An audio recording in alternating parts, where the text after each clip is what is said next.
బెండకాయ అన్న తర్వాత జిగురు రావాలి, కాకరకాయ అన్న తర్వాత చేదు ఉండాలి, బీరకాయ అన్న తర్వాత పీచు ఉండాలి. ఈ బీరకాయ పీచు అని సరదాగా అంటూ ఉంటాం, కానీ ఈ బీరకాయ పీచునే మనం పూర్వకాలం వాళ్ళు స్క్రబ్బర్గా బాడీని రుద్దుకోవడానికి యూజ్ చేసేవారు స్నానం చేసేటప్పుడు, తెలుసా?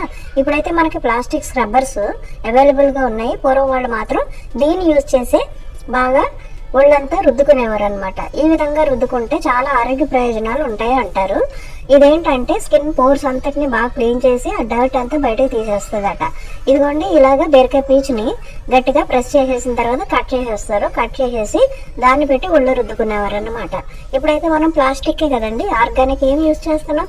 ఈ విధంగా ఆర్గానిక్ స్క్రబ్బర్ యూజ్ చేయడం వల్ల బోల్డ్ ప్రయోజనాలు ఉంటాయి.